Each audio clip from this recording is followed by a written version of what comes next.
SLT within online learning සහ online working සඳහා ඇදහිය නොහැකි data දීමනා GB 30ක් රුපියල් 195යි GB 100ක් රුපියල් 490යි අඩුම මිලට වැඩිම data SLT වෙතින් අලුත් VIP Extra Anti Smell lemon mint බලයයි තද දුගඳ සුන් කරයි.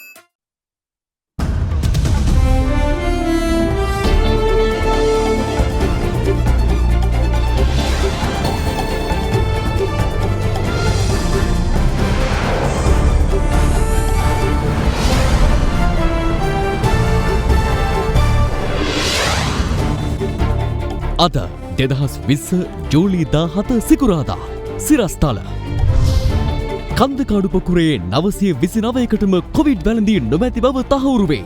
ඔවුන්ගෙන් සමාජයට යෑම හැකියාවක් නොමැන තත්ත්වයක් මේ අවස්ථාවේ තිබෙනවා. සෞඛ්‍ය ඇමතිනියගේ කතාවක් නිසා මහජන සෞඛ්‍ය පරීක්ෂකවරුන් කොවිඩ් පාලන රාජකාරි වලින් ඉවත් වේ. අපි සියලුම කොවිඩ්-19 පාලන රාජකාරියෙන් ඉවත් වෙන්න කටයුතු කරන ලැබ අතුගල්පුර බුවනකබා රජවරුමය බිමට සමතලාවේ මාර්ගසං අධිකාරියෙන් ඉවත් කළ දෙන්න කියනු කොටස. ඒකිනුත් මෙහා තමයි අපි ඉවත් කරේ. සිද්ධිය ගැන වහා පරීක්ෂණයක් කිරීමට අගමැතිගෙන් කමිටුවක්. සංවර්ධන ක්‍රියාදාමයට එක්වන්නැයි දේශීය ඉංජිනේරුවන්ට ජනපතිගෙන් ඇරයුම්. ආර්ථිකයේ ඉදිරියට ගෙනියන්න ඉංජිනියර්ස්ලාගෙන් විය යුතු කාර්යභාරය තාමත්ම වැදගත්. බලපත්‍ර නැතිව වැලි ප්‍රවාහනය කරන්නන්ට නීතිය දැඩිව ක්‍රියාත්මක කිරීමට අභියාචනාධිකරණයෙන් නියෝග. ඇල්කොහොල් අඩංගු hand sanitizer භාවිත කරන්න. ලෙඩ රෝග ඇති කරන විෂ බීජවලට එරෙහිව සටන් කරන්න. හඳුන්වා දීමේ මිල රුපියල් 350යි. From Other Therana, this is Other Therana Prime Time with Srimani Yapa and Kalindu Karuna Ratna. Live from Studio 24 in Colombo.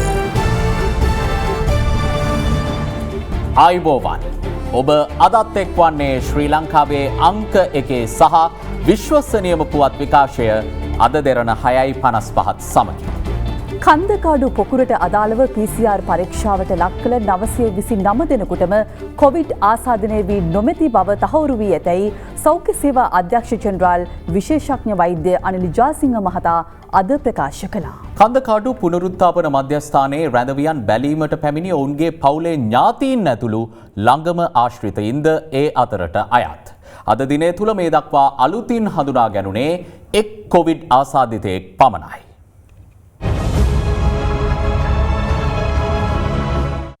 අද හඳුනාගත් 12 හැවිරිදි කොවිඩ් ආසාදිතයා රාජාංගනයේ පදිංචි දරුවෙකු වන අතර ඒ සමග මෙරටින් හඳුනාගෙන ඇති සමස්ත කොවිඩ්-19 ආසාදිතයින් ගණන 2688ක් දෙක් ඉහළ ගියා. ඉන් 665 දෙනෙකු තවදුරටත් රෝහල්ගතව ප්‍රතිකාර ලබනවා. අද තවත් 5 දෙනෙකු සුවය ලබා රෝහල් වලින් පිට යාමත් සමග සුවය ලැබූ ගණන 2012ක්. අද දින රාජාංගනයේ ප්‍රදේශයේ දාන ගෙදරට සහභාගී වූ පිරිස් අලලා කරන ලැබූ PCR පරීක්ෂණ 139කට අනුව එක අවුරුදු 12ක දරුවෙක් COVID-19 රෝගියෙක් ලෙස හඳුනාගෙන තියෙනවා. එතකොට මේ අනුව මේ දක්වා ශ්‍රී ලංකාවේ අද දිනේ වාර්තා වන්නේ එක රෝගියෙක් පමණයි. මේ අනුව අපිට පෙනී යනවා මේ අවස්ථාවේ මේ කන්දකාඩු පොකුර සම්බන්ධයෙන් පාලනය වූ තත්වයකට පැමිණෙමින් නැති බව. COVID-19 ආසාදිතයන් ලෙස ඊයේ දිනේදී අලුතෙන් රෝගීන් 13 දෙනෙකු හඳුනා ගැනුණා. ඒ අතර එක්සත් අරාබි එමිරෙහි සිට පැමිණ නිරෝධායන වෙමින් සිටින එක් අයෙක්, කටාරෙහි සිට පැමිණ නිරෝධායනය වන සිව් දෙනෙක් සහ බේගම විලේජ් නිරෝධායන මධ්‍යස්ථානයේ සිටින කන්දකාඩු ආසාදිතයන්ගේ ආශ්‍රිතයන් 8 දෙනෙකු ඇතුළත්. බියගම විලේජ් මෙහි පවුල් වල අය තව 201ක් හිටියා. ඒකෙන් තමයි 8 දෙනෙක් පොසිටිව් වෙලා තියෙන්නේ. ඒ කියන්නේ ඒ 8 දෙනා අර කියන ආසාදිත නිලධාරීන්ගේම එම පවුලේම ඒ කියන්නේ භාර්යාව වෙන්න පුළුවන්, දරුවා වෙන්න පුළුවන් අන්න ඒ මට්ටමේ ප්‍රථම ආශ්‍රිතයින්. කන්දකාඩු පොකුරෙන් අද පස්වරු 5 වන විට හඳුනාගෙන ඇති ආසාදිතයින් ගණන 542ක්. ඒ අතරින් 443 දෙනෙකු පුනරුත්ථාපන මධ්‍යස්ථානයේ රැඳවියන් වන අතර 63ක් කාර්ය මණ්ඩලයේ සහ උපදේශකයින් වනවා. එමෙන්ම ආසාදිතයන්ගේ ආශ්‍රිතයන් 34 දෙනෙකු සහ වැලිකඩ බන්ධනාගාරයේ රැඳවියන් 2 දෙනෙකුද ඊට අයත්. කන්දකාඩු පුනරුත්ථාපන මධ්‍යස්ථානයේ ආශ්‍රිත ආසාදිත පොකුරට අදාළව මේ වන විට PCR පරීක්ෂණ 5000ක් සිදු කර අවසන්. ඒ අතරින් පුනරුත්ථාපන මධ්‍යස්ථානයේ රැඳවියන් බැලීමට පැමිණි පවුලේ ඥාතීන් 114 දෙනා ඇතුළු ඔවුන්ගේ ආශ්‍රිතයන් 368 දෙනාගේම PCR පරීක්ෂණ වාර්තාවලින් ඔවුන් කොවිඩ් ආසාදිතයන් නොවන බවට තහවුරු වී තිබෙනවා.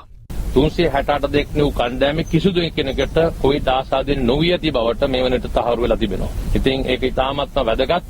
ඔවුන්ගෙන් සමාජයට යෑම හැකියාවක් නොමැන තත්ත්වයක් මේ අවස්ථාවේ තිබෙනවා. එමෙන්ම කන්දකාඩු පොකුරට අදාළව PCR පරීක්ෂණ සිදු කළ රන්ටැබේ 120 දෙනෙක්, පල්ලිකැලේ 100 දෙනෙක්, තන්තිරිමලේ 120ක්, නිකවැව 78ක්, කොටගොඩ දේවස්ථානීය ආශ්‍රිත 74ක් සහ රාගම පෞද්ගලික රෝහල ආශ්‍රිතව 69 දෙනෙකු වශයෙන් 561 දෙනෙකුම කොවිඩ් ආසාදිතයන් නොවන බව තහවුරු වී ඇතැයි විශේෂඥ වෛද්‍ය අනිල් ජාසිංහ මහතා සඳහන් කළා. විශේෂයෙන්ම යුද හමුදාවේ සම්බන්ධ වෙච්ච කොවිඩ් සම්බන්ධයෙන් ගෙනාපු පවුල්වල අයවලුන් ගෙන් මේ වන විට කොවිඩ් ආසාදෙන් නොවේ ඇති බවට තහවුරු වුණු 205 දෙනෙකුගේ කණ්ඩායමක් අවසන් වරට කරන ලද PCR පරීක්ෂණ වලට අනුතුරුව ඔවුන් තව දින 14ක නිවෙස්වල නිරෝධායන ලක් කිරීමට යටත්ව මුදහැරීමට කටයුතු කරලා තිබෙනවා. හෝමාගම කැන්දලන්ද ප්‍රදේශයේ පදිංචි කන්දකාඩු පුනරුත්ථාපන මධ්‍යස්ථානයේ ආසාදිත හමුදා නිලධාරියාගේ මවට කොවිඩ් ආසාදනය වී ඇතැයි නිරෝධායන මධ්‍යස්ථානයකදී හඳුනාගෙන තිබෙනවා.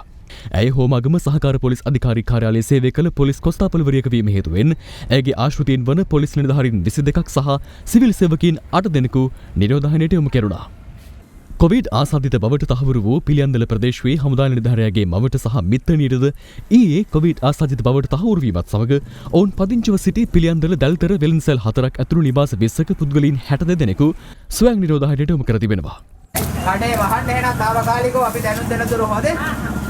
දැන් වහන්න කඩේ වහන්න. දැන් වහලා ඔයා ගෙදරට පිටත් වෙන්න හොදේ.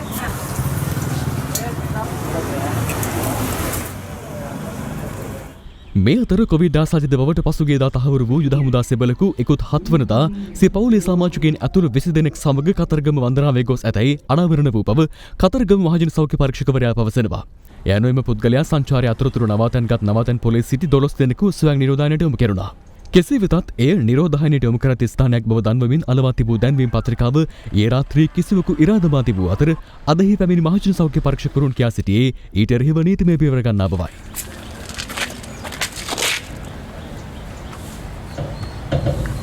මේ අතර රට තුළ පවතින කොවිඩ් වසංගත තත්ත්වය සැලකිල්ලට ගනිමින් නිවාඩු ලබා දුන් දිවයිනේ සියලු පාසල් එළඹෙන සඳුදා විවෘත කිරීමට ඇති හැකියාව සම්බන්ධයෙන් අධ්‍යාපන අමාත්‍යාංශය සෞඛ්‍ය බලධාරීන්ගෙන් විමසා ඇති අතර අද ඊට අවශ්‍ය නිර්දේශ ලබා දුන් බව සෞඛ්‍ය සේවා අධ්‍යක්ෂ ජනරාල් විශේෂඥ වෛද්‍ය අනිල් ජාසිංහ මහතා සඳහන් කළා.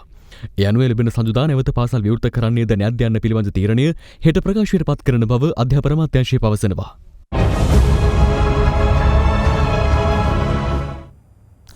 මහා මැතිවරණය පැවැත්වීමට අදාළ COVID-19 සෞඛ්‍ය මාර්ගෝපදේශ ඇතුළත් ගැසට් පත්‍රය අද රාත්‍රියේ හෝ හෙට නිකුත් කෙරෙන බව රජයේ ආරංචි මාර්ග පවසනවා.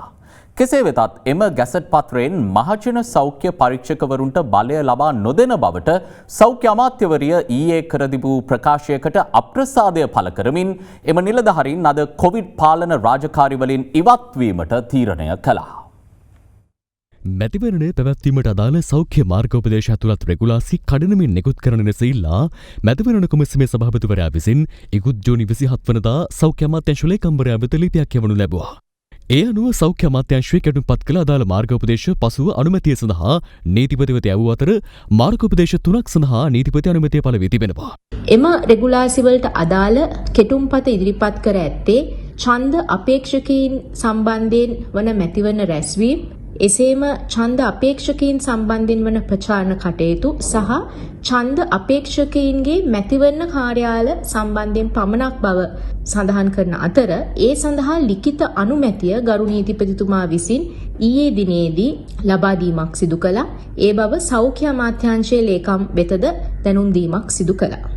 ඒ අනුව අදාළ මාර්ගෝපදේශ ඇතුළත් ගැසට් පත්‍රය අද රාත්‍රියේ හෝ හෙට නිකුත් කරන බව රාජ්‍ය ආරංචි මාර්ග පවසනවා. කෙසේ වෙතත් මහජනතාව පීඩාවට ලක්වීම වැළැක්වීම සඳහා මහජන සෞඛ්‍ය පරීක්ෂකවරුන්ට එම ගැසට් පත්‍රයෙන් බලය ලබා නොදෙන බවට සෞඛ්‍ය අමාත්‍යවරිය ඊයේ කර තිබූ ප්‍රකාශයකට මහජන සෞඛ්‍ය පරීක්ෂකවරුන්ගේ සංගමය අද සිය අප්‍රසාදය පළ කර සිටියා.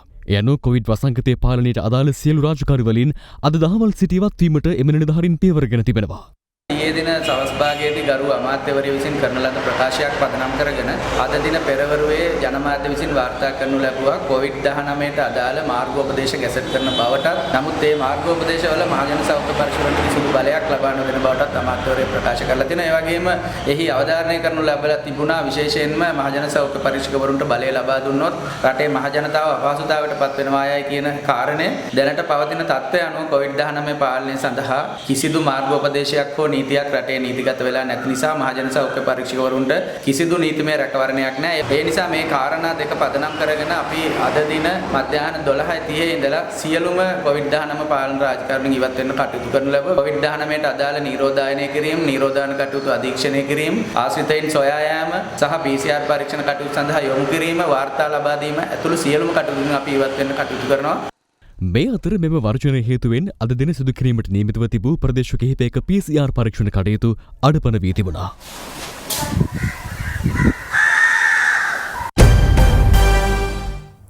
COVID-19 සෞඛ්‍ය මාර්ගෝපදේශවලට අනුව මහමැතිවරණය පැවැත්විය යුතු ආකාරය පිළිබඳව මැතිවරණ කොමිසම සහ දේශපාලන පක්ෂ ලේකම්වරුන් අතර සාකච්ඡාවක් අද පෙරවරුවේ පැවැත්වුණා.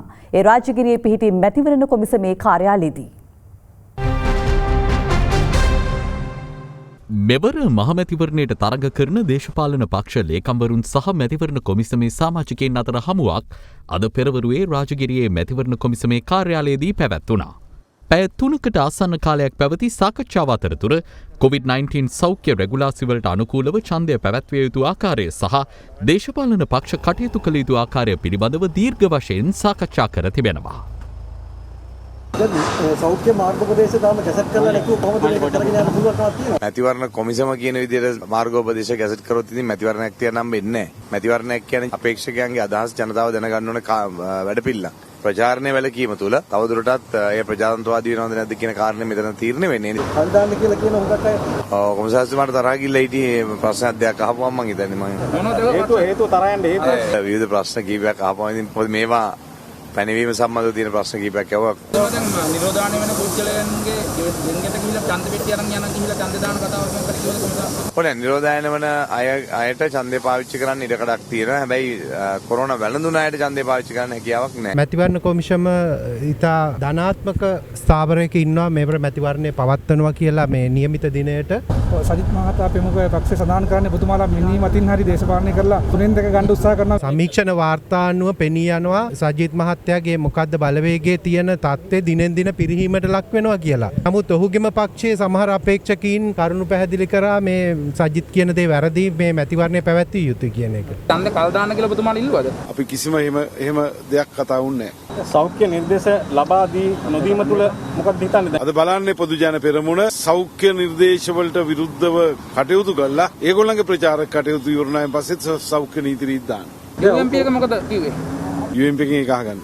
කොවිඩ් ප්‍රශ්න සම්බන්ධයෙන් කොමිසමේ මතේ තාම කිසිම බැරෑරුම් ප්‍රශ්න නැති නිසා ඡන්දය ආකාරයෙන් යනවා. නමුත් කරන ක්‍රමය වෙනස්කම් තිබෙනවා කියලා තමයි දැනුවත් කරේ. අජිත් ප්‍රේමදාස මහතා ආරාධනා කරන ප්‍රශ්නෙට කලින් එනවා නම් එන්න කියලා. යන්න ලෑස්ති. ඒකල අපිට වෙලා නාස්ති කරන්න අවශ්‍යතාවයක් නැහැ මෙවැනි පුද්ගලයන් එක්ක. කොහොමද ඔබතුමාලගේ අභියෝගය? අපිට අභියෝගය තියෙන්නේ පොහොට්ටුවක් එක්ක මිසක් වෙන ත්‍රිවිල් පක්ෂත් එක්ක නෙවෙයි. කුරුණෑගල නගර මධ්‍යයේ පිහිටි ඓතිහාසික ගොඩනැගිල්ලක් කුරුණෑගල මහනගර සභාව විසින් කඩා ඉවත් කිරීමේ සිද්ධිය සම්බන්ධයෙන් විමර්ශනය කිරීම සඳහා අග්‍රාමාත්‍ය මහින්ද රාජපක්ෂ මහතාගේ නියමයෙන් පංච පුද්ගල පරීක්ෂණ කමිටුවක් පත් කර තිබෙනවා. මේ අතර සිද්ධිය සම්බන්ධයෙන් කුරුණෑගල පොලිසිය අද අධිකරණයටද කරුණු වාර්තා කරනු ලැබුවා. The big story. කුරුණෑගල නගර මධ්‍යයේ පිහිටි මෙම ඓතිහාසික ගොඩනැගිල්ල 13 වෙනි සියවසේදී කුරුණෑගල රාජධානිය කරගත් දෙවැනි බුවනික බාහු රජුගේ රාජසභා මණ්ඩපය හෙවත් මගුල් මඩුව ලෙස සැලකෙනවා. මෙම ගොඩනැගිල්ල 1940 අංක 9 දරන පුරාවස්තු ආඥා පනත යටතේ පුරාවිද්‍යාරක්ෂිතයක් ලෙස ගැනෙන ස්මාරකයක්. දැවමේ නිමාවෙන්නුත් මෙය රාජධානී හෝමාරුවත් සමග භාවිතය අතහැරි අතර ඉංග්‍රීසි පාලන සමයේදී පැරණි ගොඩනැගිල්ලට නව කොටස් එක්කර පැරණි කච්චේරු ස්ථාපිත කර තිබුණා. 1993 වසරේදී පමණ මෙම ගොඩනැගිල්ලේ කොටසක් හෝටලයක් සඳහා බදු දී තිබුණත් එල්ල වූ මහජන විරෝධය හමුවේ 2018 වසරේදී එය යලි මහනගර සභාව වෙත පවරාගෙන තිබෙනවා. කෙසේ වෙතත් ඊයේ දිනේදී අදාළ ගොඩනැගිල්ලේ පෞරාණික භාවය පිළිබඳ සොයාබැලීම සඳහා පුරාවිද්‍යා දෙපාර්තමේන්තුව විසින් කැණීම් සිදු කිරීමට නියමිතව තිබේදී ඊට දින දෙකකට පෙර එනම් ජූලි 14 වෙනිදා රාත්‍රියේ කුරුණෑගල මහනගර සභාව එම ගොඩනැගිල්ලේ කොටසක් මෙලෙස ඩෝස කර කඩා ඉවත් කර තිබුණා.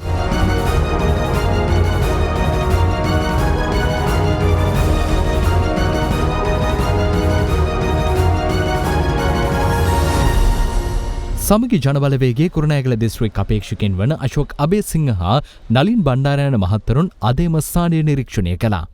2006දී ස්ථාන 10ක් සංරක්ෂිත ගොඩනැගිලි ලෙස ගැසට් කරලා තියෙනවා. ඒටත් මෙම ගොඩනැගිල්ල අයිති වෙලා තියෙනවා. මෙවැනි සංස්කෘතික වටිනාකම් ඇති ස්ථාන විනාශ කරන්න කිසිසේත්ම අපි ඉඩ දෙන්නේ නැහැ. අපි බලන් ඉන්නවා නගරාධිපතිවරයා ඇතුළු මේ වරද කරපු අය වහාම පොලිසියට අත්අඩංගු කරා නීතිය කරාද වෙනවද කියලා. කෙසේ වෙතත් මාධ්‍ය හමුවක් කැඳවමින් කුරුණෑගල නගරාධිපති තුෂාර සංජීව විතාරණ මහතා අද ප්‍රකාශ කළේ ගොඩනැගිල්ලේ පිටුපස කොටසෙන් දිවෙන මාර්ගයක් පුළුල් කිරීම සඳහා ගොඩනැගිල්ලේ කොටසක් කඩා දැමීමට මාර්ග සංවර්ධන අධිකාරිය තමාට අවසර ලබා දුන් බවයි. මේක රාජසභාව ඉවත් කිරීමක් නෙමෙයි. මේක අපි ඉවත් කරේ අනවසරව දිකරලා තිබුණු බුවනක හෝටලේ කොටසක්. මේ හෝටලේ 93 එක්සත් ජාතික පක්ෂ රජේ ජයවික්‍රම පෙරමතුමාගේ ගෝලයකට තමයි මේ හෝටලේ දුන්නේ 30 අවුරුදු බදු. එතකොට චන්දසේන කියන තැනැත්තෙකුට. මේ චන්දසේනගේ පුතා තමයි බුවනක කියන්නේ. මෙතුමා තමයි මේ බුවනක බහරතුමා වෙලා මාධ්‍යයට අද ඇවිල්ලා තියෙන්නේ. එතකොට පුරාවිද්‍යා ස්මාරක කියලා ගැසට් කරලා තියෙනවනේ කොහොමද දෙන්නේ බදු දෙන්නේ හෝටලයකට ගණිකා නිවාසයකට ගත්තෝ යන්න ඕනේ. ගබ්සා මධ්‍යස්ථානයක් බාර් පර්මිට් එකක් කොහොමද දෙන්නේ තියෙන්නේ පුරාවිද්‍යාත්මක ස්ථානයකට. ඔය අක්ම නලින් බණ්ඩාරලා ඉතින් කන්න බොන්න ගාපු තැන්. එතකොට නලින් බණ්ඩාර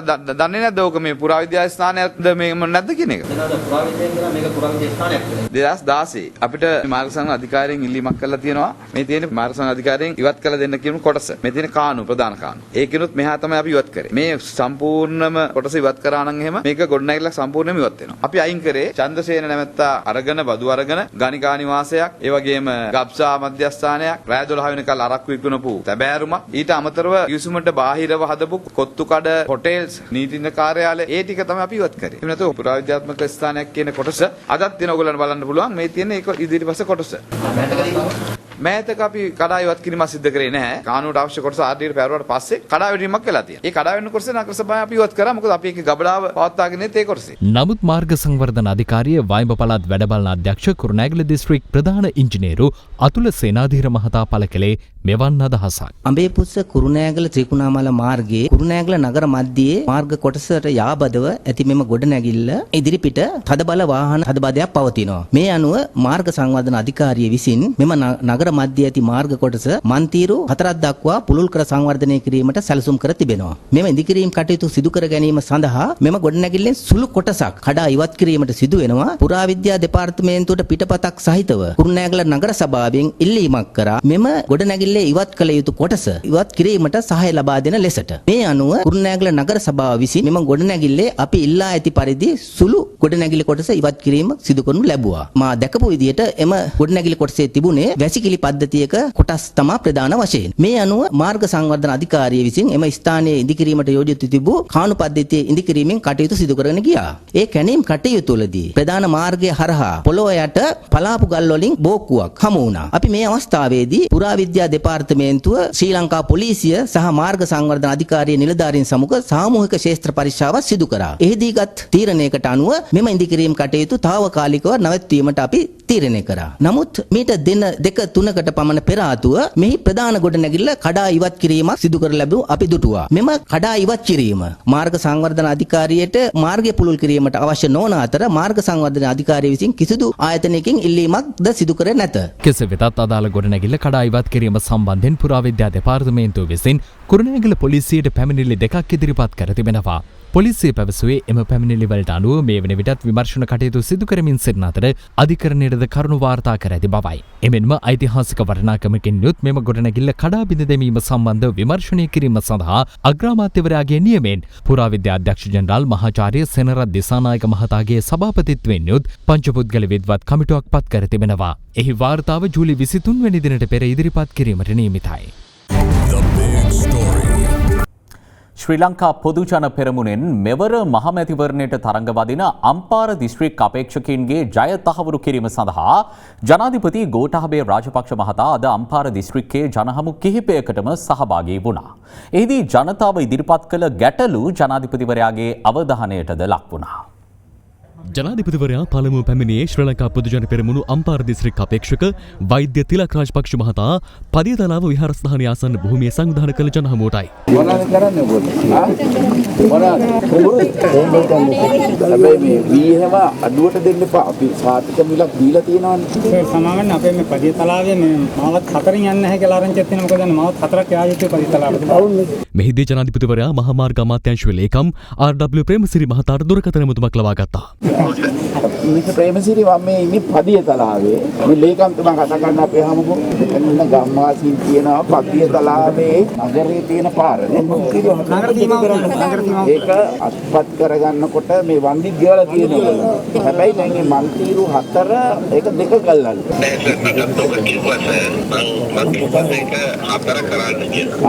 හතර කරලා.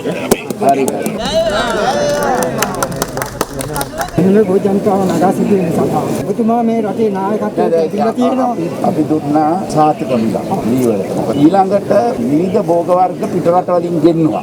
අපි මේ හැම දෙයක්ම නවත්තලා තියෙනවා. ඒකම වතුර ප්‍රශ්න. ඒවට අපි ඊළඟ අයවැයෙන් අපි වෙන් කරනවා වැව් ප්‍රතිසංස්කරණය කිරීමට වැඩ පිළිවෙලක් යොදනවා. අපේ රජය භූමි ජනතාව වෙනුවෙන් තමයි ප්‍රතිපත්ති සකස් කරලා තියෙන්නේ. රටදය සමය රැක ගන්නට ඕන කියා ගෝඨාභය මැතිදු ජනපති කරමු කියා මහා සංගරුවන සමගින් එක පෙළට ගියා ගෝඨාභය මැතිදු අපේ ජාතියේ පියා.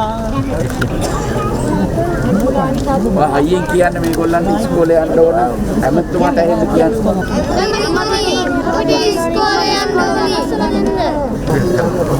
මට තියෙන ප්‍රශ්න තුනක්. පුද්ගලික ප්‍රශ්න පොඩි නෑ පොදු. 1977 ලංකාවට යුද්ධ ආර්ථිකය ගෙනල්ලා අපේ දේශීය අට වර්ග ටික නැති කරා. තේරම නැති කරලා තියෙනවා. අපේ දේ අපිට රැකලා දෙන්න කියලා තමයි ඔබතුමා කියන මේ තියෙන කෘතිකර්ම දෙපාර්තමේන්තුව එවන් අට කළා අපිට ලබලා දෙන්න එදා කාපු ඒ බෙහෙත් වර්ග නැති. ඒ වගේම තමයි ලංකාවෙන් පාතාලේ අයින් කරන්න සමූහෙන්න. අනිත් එක තමයි ලංකාවට කුඩු ගේන්න බෑ කොයි ආර්ථිකවත්. ඔබතුමා වෙනුවෙන් තමයි අපි ඒ තන්දේ දුන්නේ ශ්‍රේෂ්ඨ උත්මයෙක් කියලා. අපිට ඒව අඩුපාඩු තියෙන්න බෑ. ඒව හරියට කරලා දෙන්න කියලා තමයි අපි ඉල්ලන්නේ. ඒවා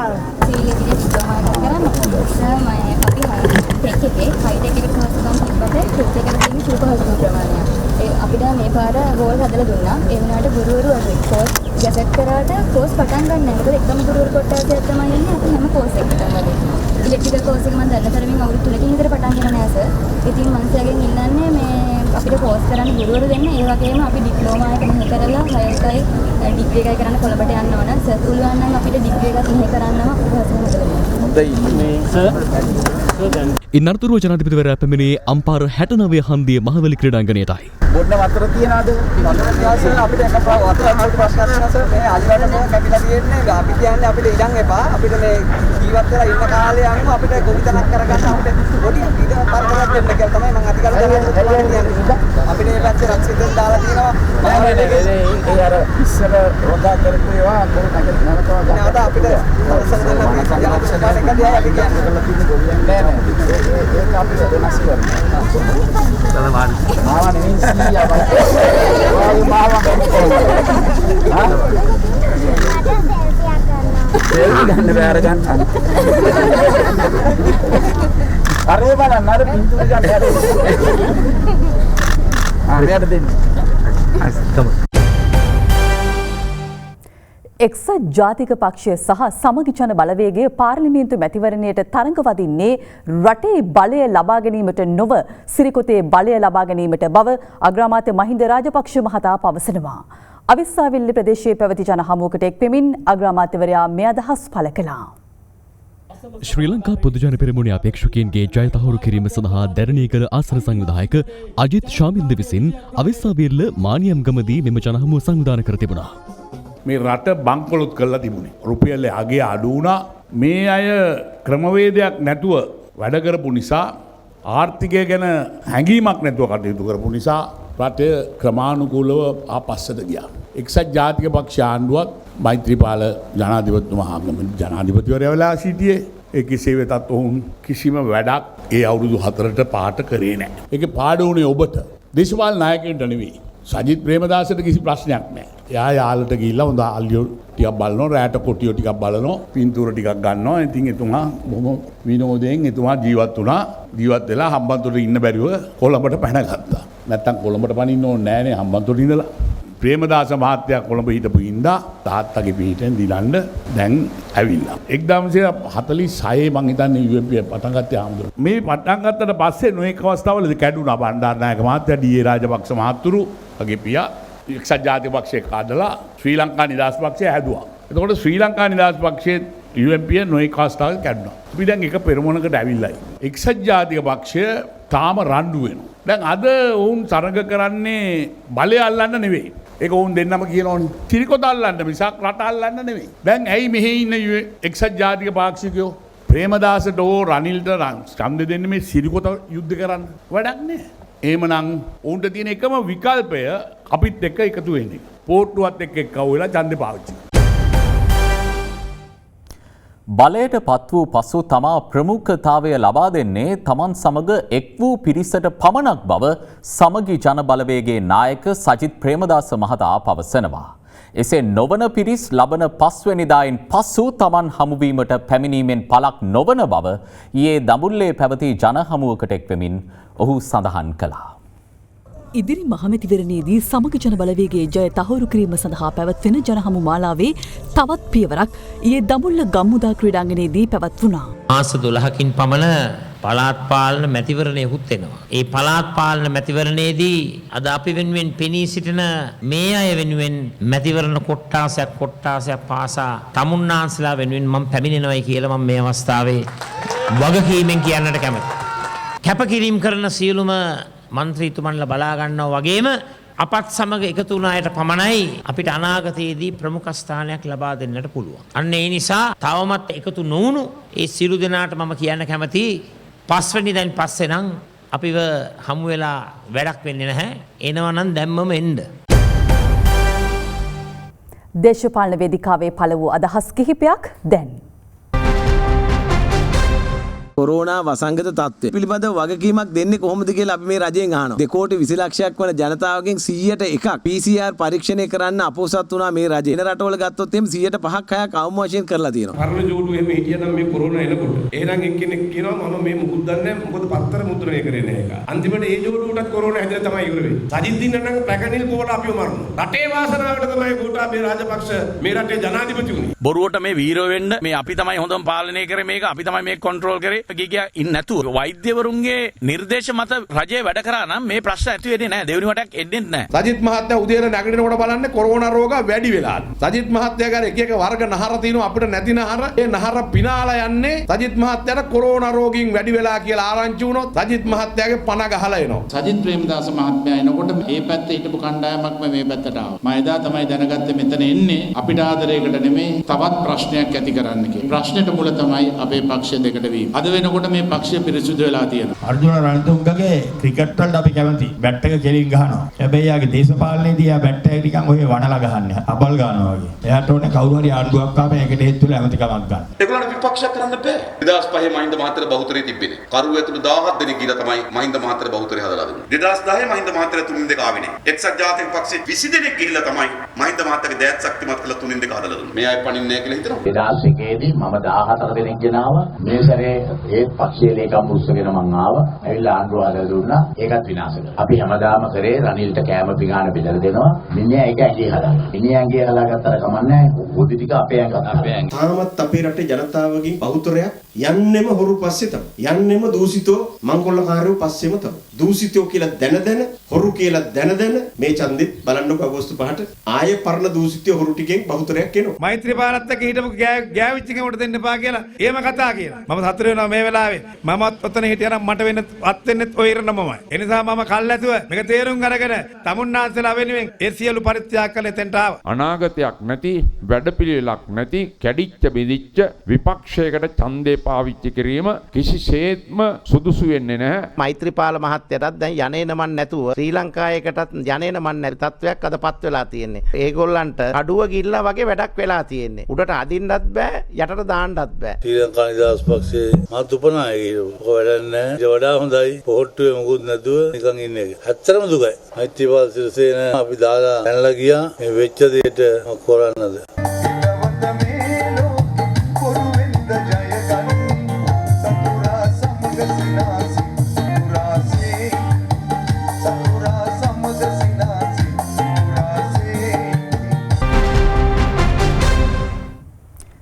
නාගරික සහ ග්‍රාමීය ජනතා අවශ්‍යතා ඉටුවන අයුරින් ඉදිකිරීම් ක්ෂේත්‍රයේ පෙරලියකට එක්වන්නයි ජනාධිපති ගෝඨාභය රාජපක්ෂ මහතා දේශීය ඉංජිනේරුවන්ට ඇරයුම් කරනවා. ශ්‍රී ලංකා ඉංජිනේරු ආයතනයේ සමාජිකයින් සමග ඊයේ පැවති සාකච්ඡාවකදී ජනාධිපතිවරයා මෙම ඉල්ලීම කළා. ශ්‍රී ලංකා ඉංජිනේරු ආයතනයේ සමාජිකයින් සහ ජනාධිපති ගෝඨාභය රාජපක්ෂ මහතා අතර මෙම සාකච්ඡාව ඊයේ පැවැත්වුණේ ජනාධිපති කාර්යාලයේදී. අපේ ආර්ථිකයේ ඉදිරියට ගෙනියන්න ඉංජිනියර්ස්ලාගෙන් විය යුතු කාර්යභාරය තාමත්ම වැදගත්. මේවා දිහා බැලුවම ෆ්‍රීවේස් හයිවේස් දැන් අලුතෙන් පටන් ගන්න ඒවා අපේ ලංකාවේ කම්පනීස් වලට කියලා අපි මේක හදමු. අපේ සල්ලි වලින් ගොඩාක් ප්‍රොජෙක්ට්ස් තියෙනවා පිට රටවල් වලත් එක්ක කරලා එකක්වත් වෙලා නැහැ. බාගෙට නැවතිලා. පිට රටින්ම ප්‍රොජෙක්ට්ස් ගෙනල්ලා කරන මේ සංස්කෘතියකට ගිහිල්ලා තමයි මේ එරිලා තියෙන්නේ. අවසානයේදී ජනතාවට මොකද්ද කියන එක නෙදෙන්න ඕන. වෝටර් බෝඩ් එක මහන්සියලා ඔක්කොම වැඩ කරනවායි කිව්වට වැඩක් නැහැ. ගිය තැන මිනිස්සු වතුර බෝතල් වලට කළු පාට වතුර අරගෙන එනවා නම්, දවස් 5ක් නෑවේ නෑයි කියනවා නම්, බොණ්ඩ වතුර නැහැයි කියනවා නම්, ඒක කොච්චර හොඳයි කිව්වත් වැඩක් නැහැනේ. වෙලා නැහැනේ. දැන් හමුදාව කොච්චර හොඳයි කිව්වත් වැඩක් නැහැනේ. යුද්ධ දිනන්න බැරි වුණා නම් අවශ්‍ය දේ අපි දෙන්න ඕනනේ. මම ජනාධිපති වෙලා වැඩක් නැහැනේ. මම මහ ජනතාව බලාපොරොත්තු වෙන එක ලබා දෙන්නේ නැත්තම් මොනවද ඇති වෙන්නේ? සෙක්‍රටරියට්ට මේවයිදී මම යනවා හවසට ගිහලා මම සමහරවිට මිස්ටර් ප්‍රේමසිරිට කතා කරලා කියනවා මේක ගල් අල්ලනවා වැරදි කියලා. මම ඉංජිනේර කෙනෙක් නෙවෙයි. මොකද මම බලාගෙන ඉඳලා දන්නවා පේමන්ට් එකේ ගල අල්ලන හරියට අල්ලන්නේ කොහොමද වැරදිට අල්ලන්නේ කොහොමද කියලා. මම විෂුවලයිස් කරලා බලනවා මේක හැදුනයින් පස්සේ මේ විදිහට එනවද කියලා. මට මේ මොටිවේෂන් එක ආවිල්ලා තියෙන හමුදාවේ. මට ප්‍රොබ්ලම් එකක් වුණා සෙක්‍රටරියට්ට මම කතා කරනකොට මම කියන්නේ මේක මට ඕන කියලා. එතකොට සමහර අය බලනවා යකෝ මූ ගෙදර ගෙනියන්න ඉල්ලනවා මට කියන්නේ කියලා. මම එහෙම කියන්නේ මේක මගේ එකක් හැටියට මම හැම එකක්ම ගන්න හන්ද හැම එකක්ම අපේ දෙයක් හැටියට මම දන්නවා එහෙම අය ගොඩක් ඉන්නවා. මේක ජාතික ප්‍රතිපත්තියක් හදමු. ඒක අපි හදලා විතරක් මදි ජනතාවටත් දෙමු. එතකොට මීට පස්සේ එන මිනිස්සු මේක මාරු කරන එකක් නෑ. ජපානයේ ප්‍රමුඛතම තීන්ත දැන් එස්ලෝන් නිවසින් කන්සයි එස්ලෝන් ලෙඩ නැති තීන්ත. දකුණු ආසියාව තුළ කොවිඩ් වසංගතයේ වැඩිම බලපෑමට ලක් වූ ඉන්දියාවේ ආසාදිතයින් සංඛ්‍යාව අද දසලක්ෂය ඉක්මවා ගියා. ඒ මරණ 25,000ක්ද සමගින්. මේ අතර කොවිඩ් ව්‍යාප්තියෙන් පසු ආර්ථික වර්ධනයක් කරා ළඟාවන පළමු රට බවට වෛරස ව්‍යාප්තිය ආරම්භ වූ චීනය පත්ව තිබෙනවා. බලපත්‍ර නොමැතිව වැලි ප්‍රවාහනය කරන්නන් සම්බන්ධයෙන් නීතිය ක්‍රියාත්මක කරන ලෙස අභ්‍යාචනාධිකරණය වැඩ බලන පොලිස්පතිවරයාට අද නියෝග කළා. ඒ වැලි ප්‍රවාහනය සඳහා තිබූ බලපත්‍ර ක්‍රමය අහෝසි කිරීමට රජයගත් තීරණය බල රහිත කරන්නයි ඉල්ලා පරිසර යුක්ති කේන්ද්‍රය ඉදිරිපත් කළ පෙත්සම අද සලකා බැලීමෙන් පසුවයි. එහිදී කරුණු දැක් වූ නීතිපති දෙපාර්තමේන්තුව පැවසුවේ වැලි ප්‍රවාහනයට පනවා තිබූ ඛනිජ ද්‍රව්‍ය පනතේ බලපත්‍ර ක්‍රමය එලෙසම පවතින බවත් අමාත්‍ය මණ්ඩලයගත් තීරණයක් වැරදි ලෙස අර්ථකථනය වී ඇති බවයි. තවත් පුවත් කිහිපයක් දැන්. අගුලාන පොලිස් ස්ථානයේ ඉදිරිපිට කලහකාරී ලෙස හැසිරීම නිසා ඊයේ අත්අඩංගුවට ගැනුණු සැකකරුවන් 14 දෙනා මොරටු මහේස්ත්‍රාත් අධිකරණයේ මගින් අද කොන්දේසි සහිතව අපමත මුදා හැරුණා. ඒකයි කොට රුපියල් ලක්ෂය බැගින් වූ ශරීර අපමතයි. කලහකාරීන් පොලිසියට ගල් ප්‍රහාර 1619ක් ගසා ඇති අතර සිදු වූ අලාභය රුපියල් 92,054ක් ලෙසයි පොලිසිය පවසන්නේ. සංවිධානාත්මක අපරාධකාරී සමාජික ඌර්ජුවාගේ සමීපතමයෙකු වන රංගන මැත්තා හෙරොයින් ග්‍රෑම් 6ක් සමග මුල්ලේරියාවේදී මුල්ලේරියාව පොලිසිය විසින් අත්අඩංගුවට ගැනුණා. එමෙන්ම කුඩුවන්ජුගේ සමීපතමයෙකු වන මාරිමුත්තුගේ රුවන් සංජීවද බැද්දගානේදී මිරිහාන පොලිසිය විසින් අද අත්අඩංගුවට ගෙන ඇත්තේ හෙරොයින් ග්‍රෑම් 4ක් සමගින්. පදික වේදිකාවේ සහ වාහන නැවැත්වීමට තහනම් ස්ථානවල රථ වාහන නවත්වන රියදුරන්ට එරෙහිව දැඩිම නීතිය ක්‍රියාත්මක කිරීමේ වැඩපිළිවෙලක් අද සිට ආරම්භ වුණා. පදික වේදිකාවේ අද ඉඳන් දාන්න බෑනේ වාහන දන්නේ නැද්ද? VIP කෙනෙක්. VIP කෙනෙක්. හග්ගාලා එනවා කියලා කිව්වේ. ලියන්නේ නැද්ද පොලිසිය? දන්නවා. කොරෝනා වසංගතය නිසා එලිමහන් සංගීත ප්‍රසංග නතර වී ඇති පසුබිමක එම රසවින්දනය නොඅඩුව ජනතාවට ලබා දෙන්නට FM දෙරණ ඇටැක් ෂෝ ප්‍රසංගය සෞඛ්‍ය ආරක්ෂිත ක්‍රමවේද අනුව දෙරණ දැවැන්ත මැදිරියේ සිට ඉදිරිපත් කරනවා. ජනප්‍රිය සංගීත කණ්ඩායම් දෙකක් වන සහරා ෆ්ලෑෂ් සමග ෆීඩ්බැක් එකම මැදිරියක මුහුණට මුහුණ සංගීතවත් වන මෙහි ජනප්‍රිය ගීතරු රසක් ගී ගැයීමට නියමිතයි. අද රාත්‍රී 10:30 සිට ටීවී දෙරණ FM දෙරණ සමගාමී විකාශයක් ලෙස මෙම ප්‍රසංගය ඔබ වෙත ගෙන එනවා.